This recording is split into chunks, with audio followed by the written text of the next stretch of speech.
Bismillahirrahmanirrahim. Assalamualaikum warahmatullahi wabarakatuh. Alhamdulillahirabbil alamin wa bihi nasta'inu ala umuri dunya waddin. Wassalatu wassalamu ala asyrafil anbiya'i wal mursalin wa ala alihi wa sahbihi ajma'in, amma ba'du. Bapakku, saudaraku, yang masih yang dirahmati Allah, pertama-tama kita bersyukur pada Allah di pagi hari ini kita masih diberi rahmat oleh Allah, diberi nikmat oleh Allah, kasih sayang oleh Allah, kita diberi kesehatan jasmani, kesehatan rohani, sehingga kita dimudahkan untuk datang di masjid ini dalam rangka menunaikan sholat subuh berjamaah dan dilanjutkan dengan kajian kita ini. Semoga ini oleh Allah menjadikan catatan amal soleh untuk kita semua. Amin ya rabbal alamin. Salawat dan salam semoga disampaikan kepada junjungan kita Nabi Muhammad SAW. Sebagaimana biasa, sebelum kita melanjutkan kajian kita, terlebih dahulu bersama-sama berdoa, wabil khusus untuk orang tua kita, untuk guru-guru kita, saudara kita, teman-teman kita yang sekarang sudah meninggalkan kita, ada dalam barza sana. Kita doakan semoga Allah Subhanahu wa taala diampuni semua dosanya, diberi rahmat dan kasih sayangnya, dijauhkan dari siksa kubur, dijauhkan dari api neraka, dan ditempatkan di surga tempat yang mulia oleh Allah. Belum al-Fatihah. Alhamdulillahirabbil alamin. Iyyaka na'budu wa iyyaka nasta'in. Ihdinas siratal mustaqim. Shiratal ladzina an'amta 'alaihim ghairil maghdubi 'alaihim waladdallin.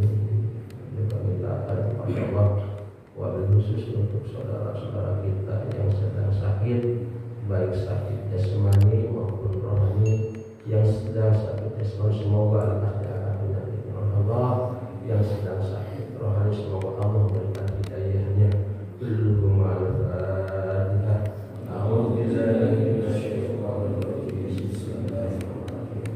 Alhamdulillahirabbil alamin. Arrahmanir rahim. Maliki yaumiddin. Iyyaka na'budu wa iyyaka nasta'in. Ihdinas siratal mustaqim. Shiratal ladzina an'amta 'alaihim ghairil maghdubi 'alaihim waladdallin.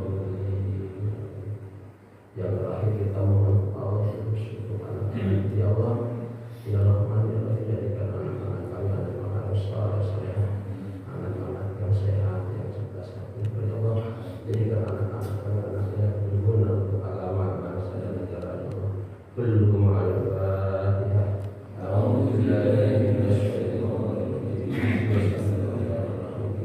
Alhamdulillahirabbil alamin. Arrahmanir rahim. Maliki yaumiddin.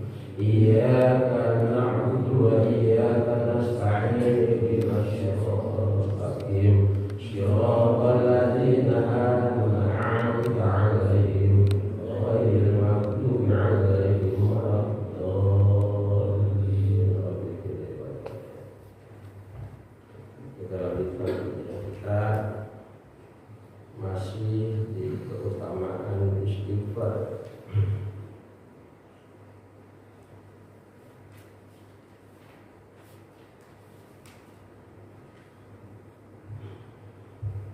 Bapakku, saudara yang dirahmati Allah,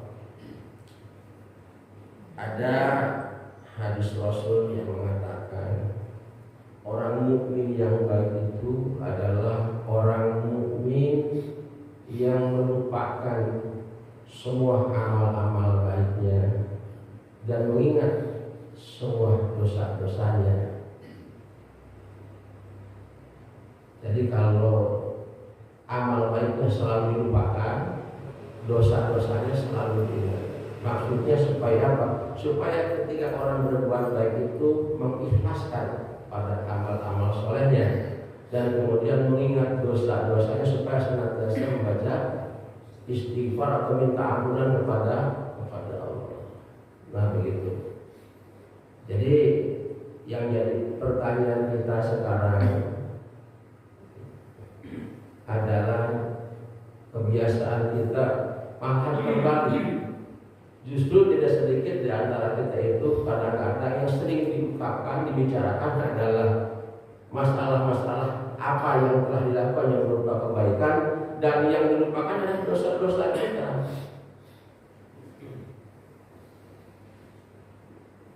Tahu nggak ini kalau bukan buah dulu ketika menjabat nggak bisa begini gitu kan.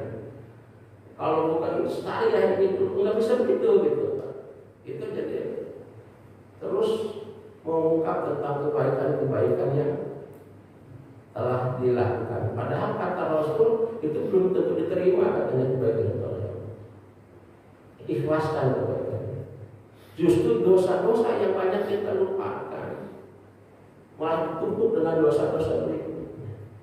Nah, Bapak-Ibu saudaraku, ini merupakan juga peringatan untuk kita. Sekarang tinggal kita bertanya kepada diri kita masing-masing. Kalau sejauh mana kita terus untuk mengingat dosa-dosa kita? Kalau sejauh mana kita untuk memohon ampunan kepada Allah atas dosa-dosa yang telah kita perbuat dan kita lakukan?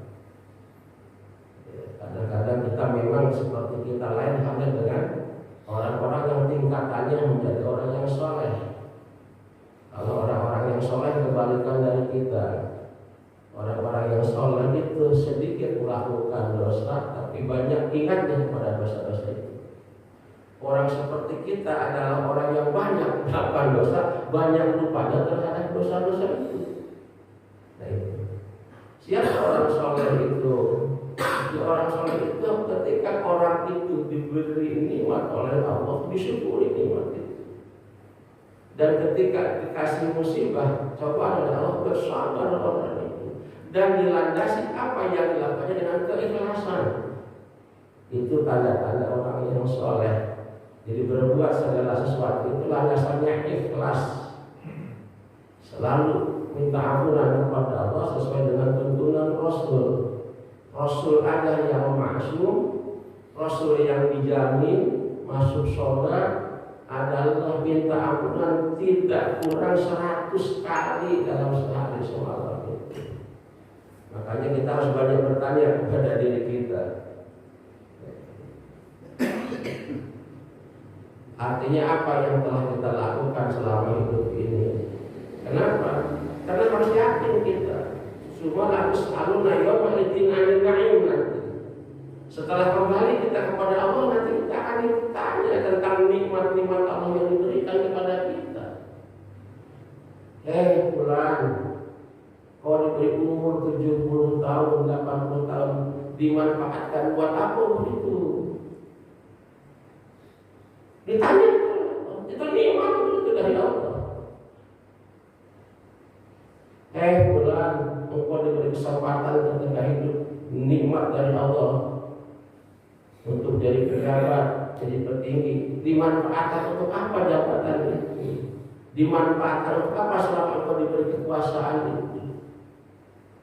Itu yang nempel di diri kita juga. Ya Tuhan, engkau aku beri nikmat mata bisa melihat. Selama hidup engkau 80 tahun digunakan untuk apa saja mata? Diberi telinga untuk mendengar, digunakan untuk apa saja telinga itu? Diberikan hati, digunakan untuk apa saja hati itu? Diberikan tangan untuk apa saja tangan itu? Kami semua nanti ditanya nikmat-nikmat Allah berikan kepada kita itu. Allah gratis kok ngasih kita. Ini makanya kita harus banyak berintrospeksi diri, banyak mengevaluasi tentang kehidupan kita sehari-hari. Tentunya orang seperti kita ya harus kita lebih banyak berbuat dosa daripada berbuat kebaikan. Makanya harus lebih banyak kita beristighfar ya. Ketimbang orang-orang saleh seharusnya seperti itu. Jadi hadis Nabi yang diriwayatkan oleh Dailami dari Sayyidina Ali wala Nabi sallallahu alaihi wasallam likulli da'in dawa'un wa dzunubil al-istighfar. Likulli da'in, setiap penyakit dawa'un itu ada obatnya. Kata Rasul. Wa dzunubi, obatnya dosa itu al-istighfar. Kita beristighfar kepada Allah, minta ampunan kepada Allah. Sebetulnya kalimat istighfar itu kan nggak susah Pak ya. Saya rasa hafal semua, astagfirullahaladzim, astagfirullah. Tapi yang jadi masalah adalah kenapa kita itu malah seperti itu ya. Nah itu, karena itu berkaitan dengan masalah keimanan dan keyakinan kita kan. Jadi kadar iman itu kan diajib bayan terus berubah-ubah, nambah kurang, pasti dipelihara tadi. Di antaranya paksakan memelihara iman dengan baca istighfar ini. Semakin kokoh kuat imannya, orang akan semakin merasa dirinya itu banyak salah.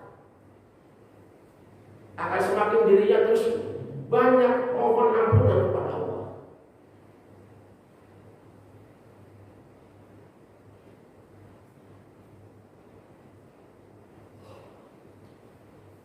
Makanya kata Rasul, orang yang cerdas itu katanya orang yang selalu ingat mama.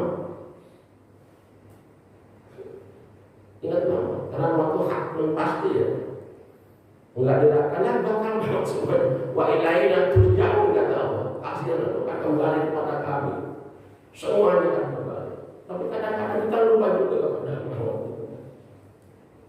Ya tanya aja sama diri kita masing-masing. Dari tadi aja kita bangun tidur, berapa kali kita ingat doa. Kecuali kalau ada Assalamualaikum warahmatullahi wabarakatuh, inna lillahi wa inna ilaihi raji'un. Baru kita kaget, oh siapa yang meninggal, kaget kita. Mendengar maknya kaget kita. Kenapa kita kaget? Karena kita lupa. Kalau nggak lupa nggak kaget kita. Lupa. Kemudian kita ada takut juga kan. Takutnya kita mau. Untuk ukuran seperti itu kita takut kan. Kenapa kita takut? Karena kita belum siap. Kalau orang yang siap maut itu nggak takut. Coba para wali, dia merindukan gitu kan. Pada orang-orang soleh itu merindukan maut. Kita mau takut karena kita belum siap. Saya sering mencontohkan, kalau ada anak sekolah mau ulangan kata gurunya, nanti hari Senin ya siap-siap belajar di rumah. Kita akan ada ulangan. Ya Pak Guru. Pas ketika tiba hari Senin, ada orang yang wah bangga dari rumahnya siap. Apapun mau ditanya akan aku jawab. Tapi ada pula kan, mudah-mudahan Pak Guru sakit perut. Mudah berapa puluh sakit kalau nggak datang supaya tidak jadi ulangan. Kenapa? Karena belum siap dia belajar. Begitu juga kita. Karena kita pasti akan kembali kepada Allah. Tunggu eksekusi ya. Takut kita mau. Kenapa kita belum siap? Maka harus disiapkan. Dengan apa? Dengan bekal yang benar. Wa tajawwadu fa inna harus jadi harta. Jadi berbekallah kalian Allah, sebaik-baiknya bekal adalah takwa kepada. Nah ini berkaitan dengan masalah istighfar. Jadi kita ini orang yang senantiasa berbuat dosa. Kita ini bukan Rasul, kita ini bukan para sahabat Rasul, kita bukan orang soleh, kita bukan orang alim, ya orang awam kita mah terus banyak dosa. Maka obatnya itu beristighfar. Senantiasa minta ampunan kepada Allah. Coba kita belajar untuk menyisihkan waktu beberapa saat ada setelah sholat wajib. Karena doa di antara doa yang mustajab itu waktunya setelah sholat fardu. Istighfar itu masuk permohonan, doa, minta ampunan kepada Allah.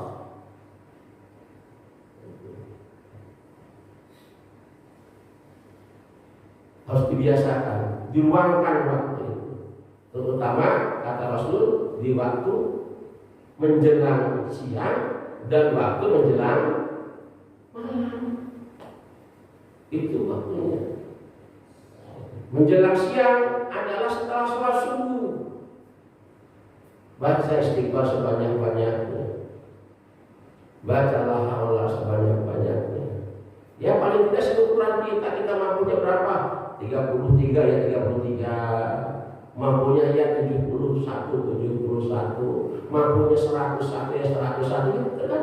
Tapi harus mudah lama, harus kontinu. Jadi amalan yang paling baik itu banyak, berarti bukan begitu.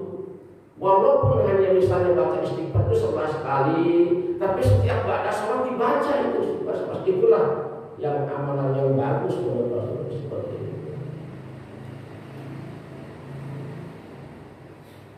Setelah subuh dimanfaatkan oleh kita.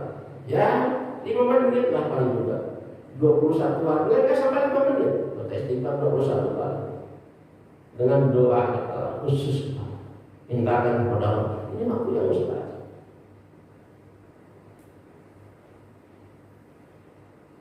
Dan menjelang malam setelah asar itu, menjelang malam itu, jadi para ulama menafsirkan adalah menjelang terbernama daripada setelah asar. Itu harus ada juga yang mengatakan bahwa setelah asar itu adalah di mana pergantian malaikat untuk menyampaikan amal-amal kita kepada Allah untuk dicatat pergantian. Maka setelah sholat subuh itu adalah sholat asar berjamaah yang paling tinggi itu pahalanya.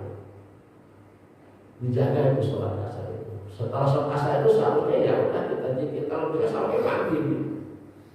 Di situlah pergantian posisi malaikat untuk menyampaikan kepada Allah, ya Allah ini bulan ini setiap saat. Insya Allah kalau kita mempunyai, boleh dikatakan amal-amalan yang kontinu yang terus dibaca, itu akan membackup atau akan mengikis menjaga kita, akan jadi perisai untuk kita dari perbuatan-perbuatan yang tidak baik. Perisai bagi kita untuk kita dijaga oleh Allah itu dari hal-hal yang tidak diinginkan oleh kita. Jadi kalau dulu waktu di pesantren itu jaga habis subuh baca istighfar itu 100, bacalah Allah itu 100, baca tahlilnya 100, baca sholawatnya 100. Insya Allah kita akan dijauhkan dari kefakiran, dari bencana-bencana. Dan juga baca itu setelah asar itu juga. Setelah asar sama bacaan seperti asar dan subuh. Insya Allah itu kan dari perisai katanya. Diikhlaskan bacanya dan dibiasakan setiap saat dibaca. Ya paling tidak. Kalau kita memang di waktu-waktu yang lainnya merasa kesibukan, ya sebetulnya setelah maghrib kepada isya, kalau kita menunggu enggak baca apa-apa, ya saya mau menunggu isya sambil nangkukan begini, itu udah dicatat pahalanya. Kalau berbicara pahalanya oleh Allah itu sama dengan sholat sunnah setengah malam. Enggak baca apa-apa, cuma niat aja menunggu di masjid itu. Kalau sholat setengah malam kan capek Pak ya. Setengah malam berapa ratus rakaat gitu kan. Nunggu doang sih niat mau nunggu sholat isya. Luar biasa itu. Nah sebentar Pak, gak sampai 1 jam udah isya. Cuman hawanya itu apa? Rasanya itu malas itu. Lama kalau di masjid itu Pak. Kenapa kalau pagimu ketika kita berbelakang keluar kayak setan itu seperti paku setan itu di pantat kita itu. Ketika duduk di masjid itu sampai nggak betah kita itu. Sekarang ngaji aja kita Pak ini nggak sampai 1 jam Pak. 1 jam kurang 10. Tapi rasanya bagaimana Pak? Kalau nongkrong kita jadi pos kami ngomong ke sana kemana 2 jam nggak terasa Pak. Kalau di zikir itu 5 menit aja setelah sholat itu kan kayak pengen cepat ngangkat aja di pantat ini. Padahal apa yang dicari di rumah gitu-gitu juga. Ya, apalagi kita habis maghrib Pak ya itu. Makan itu jangan habis maghrib Pak. Menurut kesehatan itu kan jam 5 siang itu harus sudah selesai makan itu. Kalau habis maghrib itu kurang bagus makan. Makanya habis maghrib itu tunggu aja di masjid gitu kan. Untuk menunggu isya luar biasa kan kita. Pulang itu ngapain coba di rumah? Nggak ada apa-apa. Habis maghrib waktunya sebentar. Oleh istri juga banyak anak-anak masih pada bangun kan. Itu lebih baik di masjid aja gitu kan. Baca istighfar, baca sholawat, ya luar biasa. Ini yang harus dibiasakan. Harus ada kebiasaan, dibentuk oleh diri kita sendiri. Nah, dengan seperti ini nanti Allah akan memberikan petunjuk kekuatan kepada kita. Nah, kalau sudah Allah menyusun memberikan petunjuk, ini akan menjadi kebutuhan dalam diri kita. Akan merasa rugi saya kalau habis sholat nggak baca istighfar. Akan merasa rugi saya kalau habis sholat maghrib nggak nunggu sholat isya. Akan merasa rugi. Nah ini kalau sudah merasa rugi, artinya apa? Petunjuk Allah sudah ada di dalam diri kita. Ini yang harus dicari oleh kita berusaha dan berusaha. Karena itu akan menjadi ketenangan jiwa di dalam diri. Orang kalau sudah dekat dengan Allah, sudah mengenal siapa Allah, insya Allah hidupnya akan tenang, hidupnya akan tentram. Nah, kemudian dipelihara oleh Allah dari segala kesusahan dan kesulitan. Itu. Jadi kita harus banyak istighfar. Hadis berikutnya, qala Nabi sallallahu alaihi wasallam, "Man istaghfara ghafarallahu lahu wa in kana farran min az-zahfi." Man istaghfara, man tahu sapa wa istaghfara kan baca istighfar. Ghafarallahu, maka Allah akan mengampuni kepada seorang, mengampuni kepada orang itu, wa in kana farran, sekalipun mereka lari minal jahfi dari medan perang, akan diampuni. Kenapa? Karena orang yang lari di medan perang itu masuk dosa besar. Tapi kalau baca istighfar, kata Rasul, akan diampuni dosa-dosa. Sekalipun dia lari dari medan perang, kalau memang dia merasa salah, merasa dosa, minta ampunan kepada Allah. Ghafarallahu lahu, Allah akan mengampuni kepadanya. Itu enaknya kita jadi orang Islam punya Tuhan seperti Allah itu. Justru Allah itu akan marah sama kita kalau kita nggak minta ampunan. Itu tuh kasih, ini bentuk kasih sayang Allah. Allah itu Rahman, Rahim. Allah itu yang menginginkan kita itu masuk surga semua. Dia penghuni surga semua. Makanya siapapun orang yang beriman, walaupun sebijak itu ada di surga, ya jadi surga. Jadi surga. Siapa yang mengucap di akhir hayatnya dengan la ilaha illallah, ahli surga. Itu kan kasih sayang. Niat ada satu cerita dulu. Dia tuh nggak pernah sholat, nggak pernah puasa, tapi hanya punya niat yang kuat ingin menjadi orang yang baik, ingin menjadi orang yang beriman yang baik pada Allah, maka nanti masuk surga. Dulu ada cerita Kalau kata sekarang preman jawara, tukang bunuh. Nanya kepada salah satu ustaz itu juga kurang peka juga kayaknya. Ustaz, bagaimana? Saya ini orang yang tukang bunuh, udah 99 orang yang saya bunuh. Sekarang saya mau tobat kepada Allah, terima enggak? Jawabnya enggak, sekalian aja 100 aja. Kemudian karena dia saking pengennya nanya lagi sama orang, tunjukin sama ulama ke kampus sana. Di sana ada ulama, ada orang-orang yang soleh. Bakal dia pulang semangat, jauh. Ya mungkin kalau dibayangkan kalau di Timur Tengah itu kan pasir, batu, jalan. Tapi sebelum nyampe di sana dia sudah meninggal di perjalanan. Ini ribuan malaikat yang baik dengan mereka. Kata malaikat sebagian, ini orang yang tidak pernah sholat harus masuk neraka. Hasilnya ini orang yang punya keinginan baik, bagus masuk ke surga.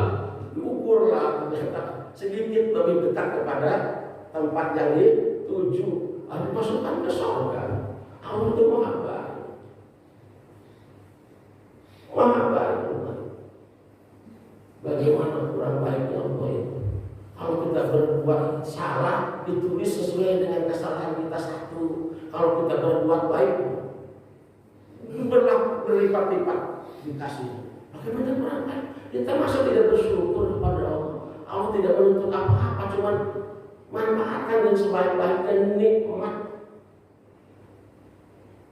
dari Allah itu dimanfaatkan. Maka kita harus sering itu berintrospeksi diri itu, istilah mengevaluasi dan kemudian disebut zikir khofi itu ulama.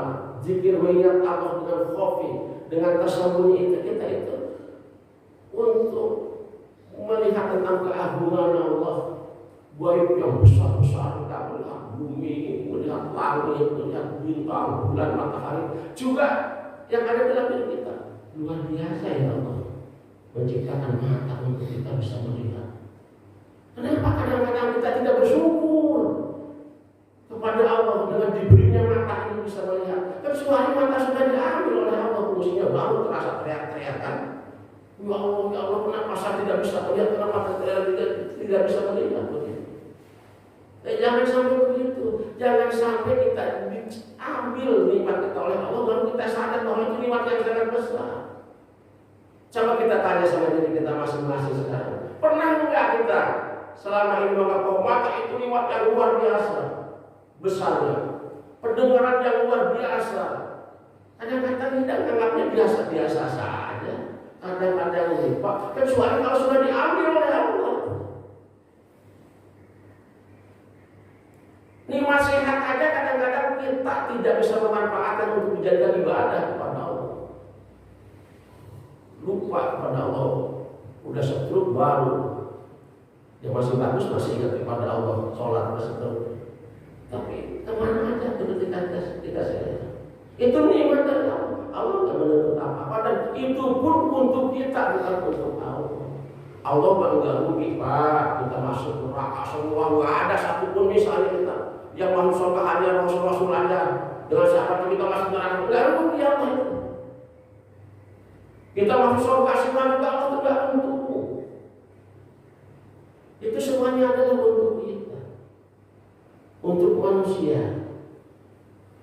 Kita manfaatkan dengan sebaik-baiknya makanya nikmat Allah ini. Syukuri, disyukuri dan disyukuri. Itu cara bersyukur itu.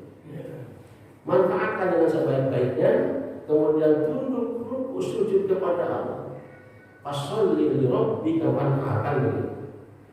Inna a'tainakal kautsar fasholli li rabbika wanhar. Ketika kita mensyukuri nikmat yang Allah berikan yang luar biasa itu fasholli ya sholat. Sujud ruku kepada Allah. Wanhar dan korbankan sebagian apa yang kita miliki di jalan Allah.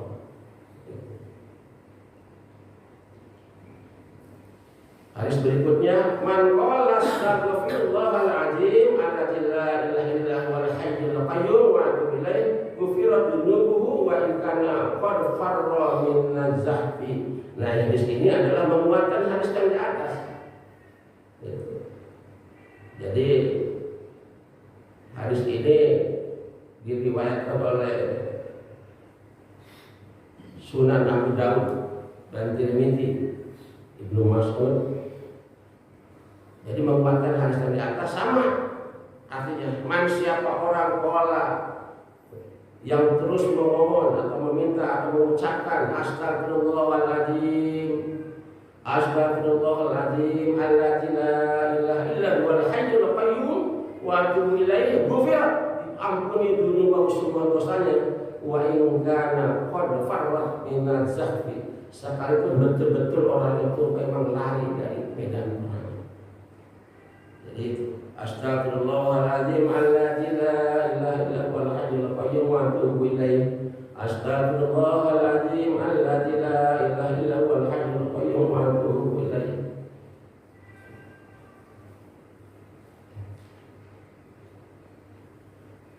Nah, kemudian dijelaskan dalam hadis berikutnya yang diriwayatkan oleh Abu Dawud dan Tirmidzi, yaitu dari Abu Bakar radhiyallahu anhu. Qala Nabi sallallahu alaihi wasallam, asarra man istaghfara wa in 'ada fil yawmi 70 marratan. Tapi para ulama menafsirkan 70 marratan ini banyak, bukan hanya 70 kali. Tidak selalu melaksanakan dosa asyara itu manistaghfara kepada orang yang senantiasa beristighfar atau senantiasa dosa-dosanya diiringi dengan istighfar. Wa in 'ada, sekalipun diulang-ulang dosa itu fil yaumi, dalam satu hari itu 70 marrah. Ini menunjukkan banyak sekali. Di sini menunjukkan sakinya itu 70 balikan, misalnya dosa-dosa sekali, dosa. Tapi kalau diiringi dengan istighfar, ini jadi menunjukkan bahwa sebesar apapun dosa kita, sebanyak apapun dosa kita, kalau diiringi dengan istighfar dan istighfar seakan-akan orang itu tidak melaksanakan dosa. Artinya apa? Dosanya kan dihapus. Banyak-banyak baca istighfar itu. Man istaghfara ba'da junubi ghafarallahu fa huwa laha kafaratun. Siapa orang yang beristighfar setelah melaksanakan dosa, maka Allah akan mengampuninya kepada orang itu, karena istighfar itu merupakan penebus kafarah dari dosa. Kadang-kadang kita keparat, menebus dari dosa, pengganti dari dosa, kafarah, keparat. Jadi istighfar itu merupakan penebus dosa. Dibanyak-banyak istighfar.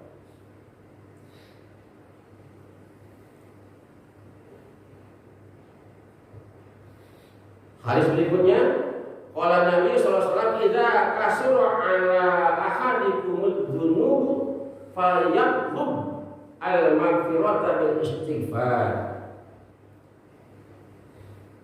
Jika ada salah seorang di antara kalian adalah banyak berdosa, falyatlub, hendaklah minta al-maghfirah, ampunan kepada Allah, bil istighfar, dengan istighfar. Tadi itu. Jadi menguatkan hadis ini pada di atas. Dikuatkan lagi, idza kasurat dunubu ahadikum falyastaghfirullah. Ketika orang itu banyak melakukan dosa di antara kalian, falyastaghfirullah, maka beristighfarlah kepada Allah Subhanahu wa taala. Allah akan terima semua dosa-dosa, akan ampuni semua dosa-dosa. Hadis berikutnya, al-istighfaru yaqulu dunuba kama taqulu naru al-khatabal yabisa. Jadi istighfar itu diumpamakan, kata Rasul, al-istighfaru diumpamakan yaqulu dunuba, memakan dosa itu, kama taqulu naru al-khatabal yabisa. Istighfar terhadap dosa itu diumpamakan seperti api melahap kayu bakar yang sangat penting. Jangan putus. Kita itu jangan apa namanya, jangan sampai punya rasa bagaimana saya diampuni oleh Allah masuk surga.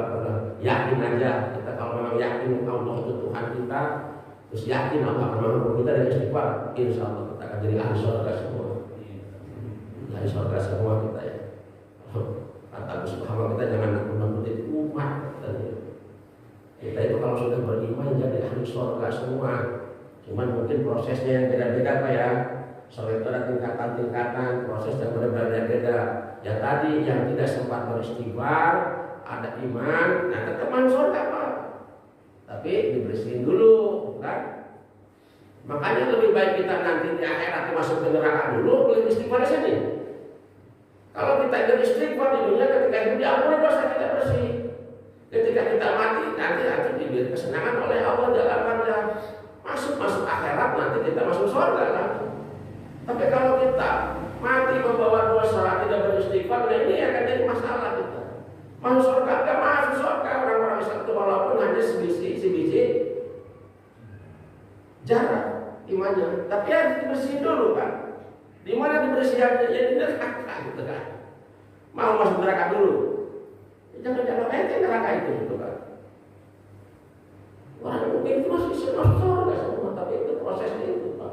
Mau tadi proses dulu gitu. Ya lebih beristighfar aja di sini, dibersihkan dengan istighfar. Mohon kepada Allah sudah ampuni dosa-dosa kita. Nah itu istighfar itu seperti untuk dosa itu apa? Kayu Pak, api melahap kayu bakar yang sangat kering.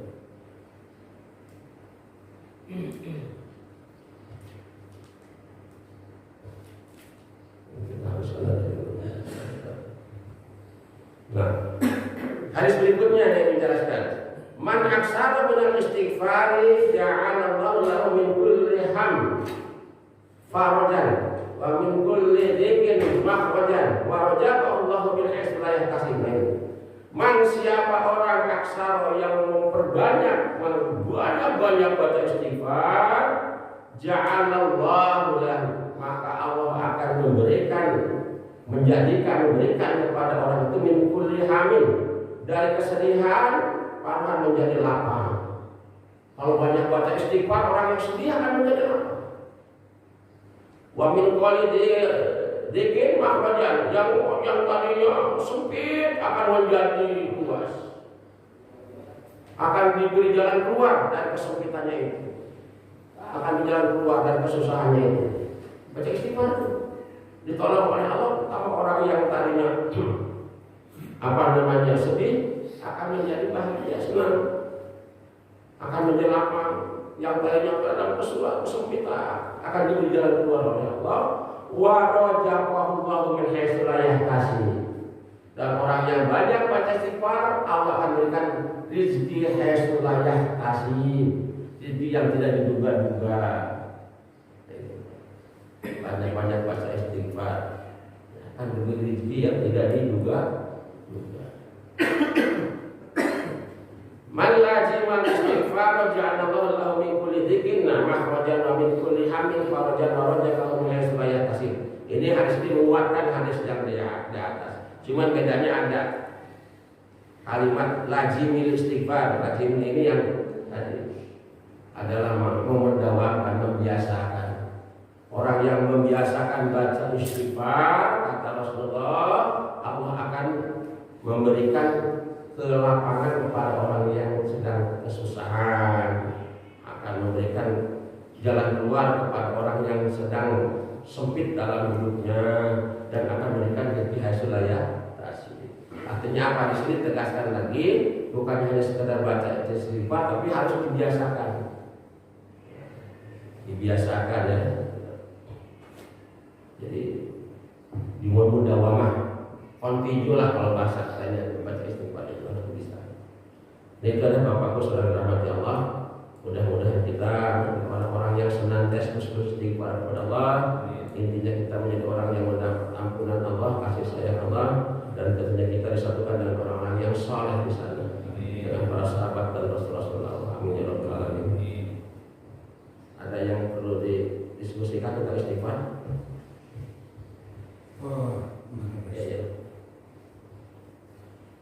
istighfar itu kan permintaan ampun kita kepada Allah. Jadi ada kata minta. Doa juga adalah minta. Apakah setiap kali kita itu dikabulkan sama Allah? Artinya begini, kita istighfar setiap saat. Ada hubungannya dengan kematian. Kenapa kita takut dengan kematian? Ya, kenapa? Apakah kita yakin istighfar kita itu diterima sama Allah? Ini yang menyebabkan kita takut dengan kematian. Nah, ini itu aku sudah berjanji Pak di dalam Al-Quran. Ud'uni astajib lakum. Itu Allah jaminan dari Allah. Ud'uni astajib lakum. Siapa orang yang mohon kepada Allah, apa akan mengijabahnya? Cuman kita harus paham mengijabah Allah itu jadi tafsirkan oleh para ulama itu ada yang langsung sesuai dengan permintaannya bentuknya. Yang tadi ada yang dialihkan menjadi diampuni dosanya, ada yang diselamatkan dari sekira-kiranya dia ada marah raya, penyakit, yang macam-macam. Ada juga permohonan kita itu yang ditampung nanti di akhirat. Tiba-tiba kita punya tabungan. Ya, tadi makanya berkaitan dengan masalah orang yang takut dengan maut itu tadi masalah kesiapan kita. Kesiapan masalah dengan keimanan kita. Makanya iman itu tadi ya itu yang itu. Orang yang imannya stabil, imannya kokoh, imannya kuat ya tadi senantiasa mempersiapkan dirinya untuk mati itu. Kalau orang yang sudah siap, justru kalau kita mendengar para ulama dulu itu kan, jadi mati itu merupakan kerinduan. Apalagi ahli tasawuf kalau baca buku tasawuf itu yang luar biasa, gitu kan, luar biasa gitu. Hidup di dunia ini hanya semacam wah, atau kata dia jadi kita hanya menghidupkan karena hidup yang sebenarnya ini adalah bukan di dunia. Coba dilogikakan sama kita. Kenapa bukan di dunia? Ya Allah menciptakan manusia itu dari berbagai macam. Ya bentuknya, rezekinya, gitu kan? Semuanya macam-macam kan? Secara logika mungkin itu tidak adil. Tapi tidak mungkin Allah akan menciptakan manusia itu cakep semua, ganteng semua, kaya semua, miskin semua. Ya, tidak mungkin kan? Kenapa? Ini bukan tujuan ini. Karena yang seperti itu nanti adanya di akhirat gitu kan. Di sini ini tadi wala bulukum bisyari wal khair. Kata Allah begitu. Kamu ini di dunia ini hanya ujian, hanya diuji dengan kebaikan dengan kejelekan. Makanya saya bilang orang yang sukses itu bukan orang yang jadi gubernur, bukan jadi presiden. Yang sukses itu ketika diberi nikmat oleh Allah itu bersyukur kepada Allah. Ketika diberi musibah itu adalah sabar dan itu nilainya itu sama Pak kita itu. Jangan beda ada bedanya di antara kita. Ya buktinya ada sekarang orang yang menumpuk hartanya meninggal ada yang di bawah nggak ada. Ditanya orang-orang jabatannya apa nggak ada. Kita haji aja itu sebetulnya bukan refleksi daripada kehidupan kita yang sebenarnya. Kita diundang oleh Allah gampang nih, baru datang aja nggak boleh kita pakai pakaian yang macam-macam sama, nggak ngaruh di depan Allah. Pangkatnya harus dilepas. Jabatan selepas bajunya sama, enggak dari hadapan Allah kita. Inna akramakum indallahi atqakum. Yang mulia hanya orang yang bertakwa di dalam diri di hadapan Allah. Begitu. Di dunia ini tuh sebetulnya makanya ada ulama tasawuf ya. Di dunia ini nggak ada kenikmatan. Yang ada itu ada keadaannya sesuai dengan nafsu kita. Kalau nggak sesuai dengan nafsu kita kan nikmat ya. Saat ini nikmat Pak menurut kita nikmat. Tapi kalau kita nggak nafsu udah punya nikmatnya. Enggak. Perempuan nikmat kalau menurut kita. Kalau kita sudah selesai nikmat enggak? Makanya nggak ada kenikmatan di muka tasawuf di dunia ini. Yang ada sesuatu yang sesuai dengan nafsu kita. Nikmat itu hanya di akhirat. Yang namanya nikmat itu hanya nanti di surga Allah Subhanahu wa taala. Jadi kita harus yakin betul bahwa apa yang kita mohon, kita minta itu adalah akan dikabul oleh Allah Subhanahu wa taala. Ud'uni astajib lakum. Itu ada dari Allah. Terus gimana? Ya kadang-kadang kan dalam kehidupan ini kan ada keyakinan. Pokoknya ya kan saya menyamakan tadi istighfar itu kan doa juga kan permintaan kita kepada Allah. Umpamanya kita dari dulu minta mercy sama Allah kita bukan. Nah sebenarnya juga ada istighfar ini. Kita kan minta ampun kepada Allah. Apakah ampunan yang kita minta itu dikabulkan sama Allah? Ini yang menjadikan kita ketakutan untuk menghadapi kematian. Walaupun kita ingat dengan skala-skala kebiasaan kita. Ya tadi, jadi yang dikabulkan itu mengabulkannya Allah itu ya kalau untuk ampunan langsung Allah ampuni, kalau untuk minta hal-hal yang itu karena Allah Maha tahu Pak. Yang saya katakan Allah mengabulkan kepada seorang Ridwan, ya Allah saya minta misalnya ini itu. Tapi kata Allah ini kalau dikabulkan itunya bahaya Ridwan, nanti jangan-jangan itu pas sama Allah itu kan. Makanya Allah sayang sama saya. Nanti aja lah ditunggu di akhirat aja. Ketika masuk surga bikin gedung gitu kan. Bisa begitu. Di dunia maka cukup begini aja gitu. Karena supaya bisa kita itu bisa menjaga kedekatan kita kepada Allah, supaya kita bisa menjaga menjalankan semua perintah Tuhan itu kasih sayang Allah. Maka kita jangan sungguh Allah harus sungguh sama Allah. Semua yang berikan kepada kita ada. Sekalipun berupa misalnya berupa musibah itu adalah merupakan peringatan kasih sayang Allah pada kita. Kita dikasih musibah itu bukan berarti siksa dari Allah. Kadang-kadang peringatan sama kita. Kita sudah evaluasi diri. Apa yang telah kita lakukan selama ini? Jangan-jangan kita tiba-tiba kehilangan motor, kehilangan mobil. Jangan-jangan harus kita introspeksi diri. Jangan-jangan banyak harta-harta yang tidak dijaga hati. Kadang-kadang banyak harta-harta orang yang diambil sama kita. Ini harus introspeksi diri. Itu bukan Allah itu marah sama kita. Itu supaya kita introspeksi diri, mengevaluasi apa yang kita lakukan.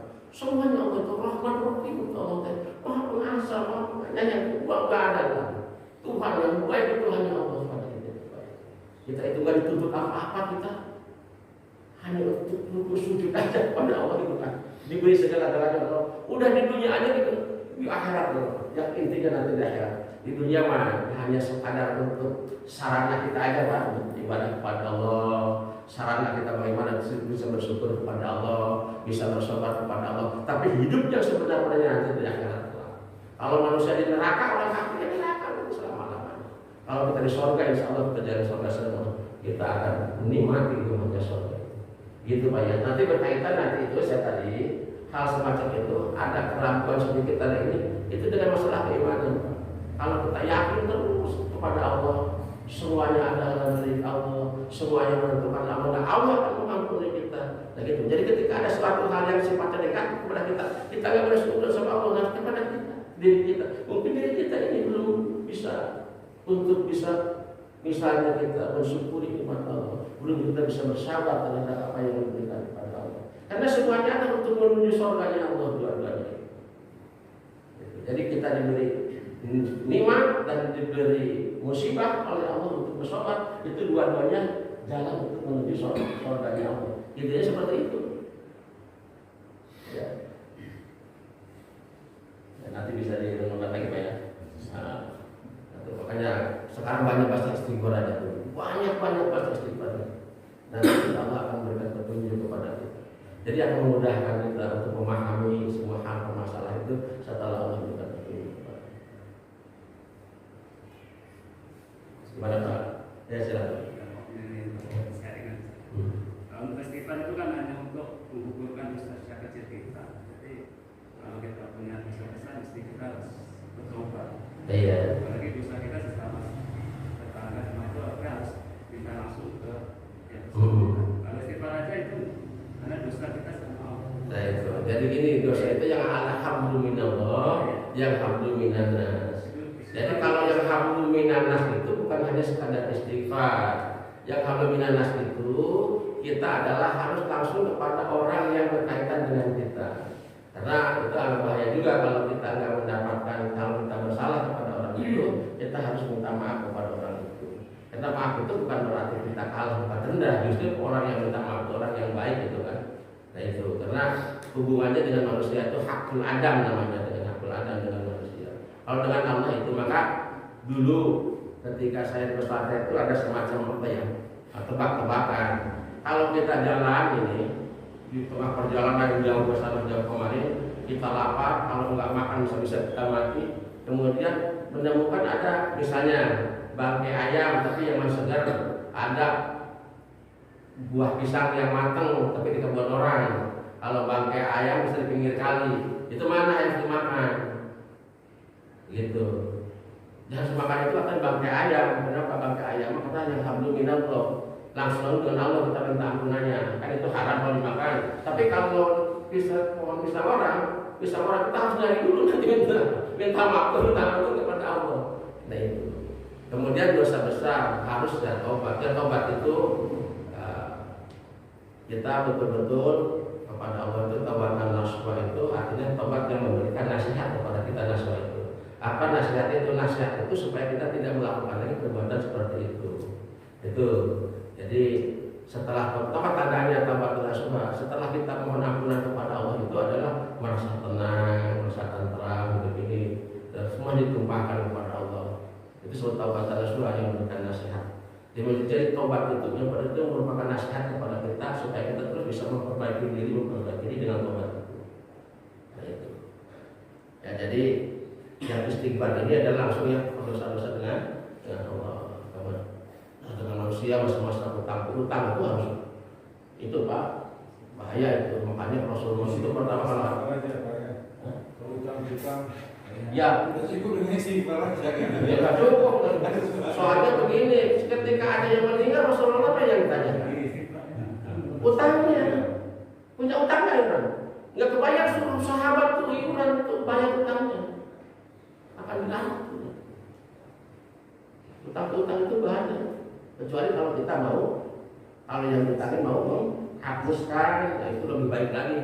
Makanya orang sebaik-baiknya orang menghapuskan orang yang punya utang. Waktu itu akan bikin gedung yang berapa ratus tingkat nanti itu di surga Allah itu. Jadi kita itu. Dan orang yang memaafkan kesalahan orang sekalipun memang dia yang salah, tapi belum minta maaf, kita maafkan, itu yang paling baik juga Rasul itu kan. Kata Rasul begitu. Jadi itu di dalam surat apa lupa saya itu. Yang itu kan tanda-tanda orang yang takwa itu. Jadi satu kan yang berinfak dalam keadaan sulit dan susah. Kemudian itu diantaranya orang yang memaafkan kesalahan orang. Sekalipun orang yang tidak minta maaf kita salahkan, kita maafkan kesalahan itu. Ya sebetulnya itu gampang kan. Apa sih ruginya kita mau memaafkan orang? Jadi kalau mau maafkan juga nggak bayar juga itu nggak ini juga maafkan aja lah. Nah ini yang kita dicari oleh kita. Bagaimana supaya bisa begitu hati kita? Nah itu hati kita bisa lembut, hati kita itu bisa tenang. Itu banyak baca istighfar ampun kepada Allah itu, banyak baca Al-Quran, banyak bersujud kepada Allah itu. Itu akan membuat hati kita lembut. Hati itu yang menyadarkan kita lah bahwa manusia itu ya harus seperti itu, banyak melakukan kebaikan lah. Nah itu yang baik hablum minallah atau hablum. Memang hati-hati dengan hablum minallah. Makanya itu sekali lagi kalau orang yang meninggal itu ditanya itu utang-utangnya dulu, jangan dulu dihambur-hambur lah ditanya uang sedekahnya. Kenapa? Ketika orang itu meninggal itu sudah bukan menjadi milik dia lagi itu, harta itu sedekah itu jadi milik ahli waris gitu kan. Jadi ahli waris makanya jadi ahli waris. Jadi ya sama ahli warisnya nanti harus dibilangin kalau. Maka itu dulu ya. Ini kan nggak kebagian juga, karena udah waktu ini. Udah waktu Isyraq ini. Isyraq ini sekarang jam 4.45. Jadi kalau ditambah 10 menit jadi 5. Ya mungkin. Baik silakan. Ya. Ayo Pak, silakan. Mudah-mudahan mengabulkan. Iya. Mudah-mudahan mengabulkan. Tapi Pak Ustadz mengutip tentang istighfar ya. Iya. Istighfar. Saya sih akan tarik ke atasnya ya. Wa itu min haitsu la yahtasib. Ya kan kebanyakan. Dia orang ketiga namanya Allah akan memberikan rezeki kalau dari jalan yang tidak duga-duga. Kalau pengertian atau pemahaman seperti itu istilahnya hanya sekedar istighfar. Benar-benar tadi agak sedikit khawatir namanya. Kalau kita tidak tarik atasnya ayat itu, yang takilaha ya jalur makroja, jadi akwanya ceritanya dalam pengertian apa namanya ala qatil insan bi khaliqihi, ala qatil insan bi nafsihi, ala qatil insan min bani wal insan. Nah, itu tadi ada Ustaz dalam muamalah tadi istilahnya. Jadi pernah hutang, kita tidak bisa memecahkan dengan istighfar tadi apa namanya ala qatil insan min bani insan. Kalau istighfar maksudnya tadi kalau ala qatil insan bi khaliqihi, ya betul nah ibadah ada lima akhoin istilahnya. Makanya teman-teman saya tarik ke atasnya teman-teman surat Al-Qalaq tadi Ustaz namanya mengutip wa yarju'u min haitsu la yahtasib ya. Tidak salah ya tadi pernah mendengar ya. Jadi intinya adalah apa namanya ya supaya tidak sempitkan selama berdoa. Takutnya nanti orang yang istighfar, wah apa namanya rezekinya dicukupkan jalan ini. Nah itu supaya ditarik ke atas takwa dalam pengertian apa namanya hubungan manusia dengan Allah, akidah, iman, akidah mandok, hubungan manusia dengan dirinya, masalah makan, hiburan, pakaian dan sebagainya, termasuk tadi muamalah. Jadi istighfar itu merupakan sebagian dari takwa kepada Allah dalam bentuk istighfar. Logikanya orang yang senantiasa baca istighfar sudah mengingat dosanya, mengingat kesalahannya, itu orang yang sudah dekat dengan Allah. Mungkin seperti itu. Begitu, memang seperti itu. Jadi istilah seperti ketika ada seorang ulama kiai mengatakan kaget kita baca bahasa la ilaha illallah masuk surga, kan nanti dibahas oleh para ulama-ulama yang lain. Maksud la ilaha illallah Muhammadur Rasulullah tidak semudah itu orang di akhir hayatnya bisa mengucapkan la ilaha illallah. Memang kalau tidak diiringi dengan amal-amal ketika kita hidup, seperti kita nanti ditanya oleh Allah di dalam man rabbuka, walaupun dihafal-hafal banget di dunia, tapi kalau tidak diiringi dengan amal-amal soleh juga tidak akan bisa menjawab. Itu aja Pak ya. Kurang lebihnya mohon maaf saya. Kemudian sekarang yang Pak Dede yang ngasih sarapan pagi, semoga rezekinya diberkahi Allah Subhanahu wa taala. Kurang lebih mohon maaf. Assalamualaikum warahmatullahi wabarakatuh. Wassalamualaikum warahmatullahi wabarakatuh.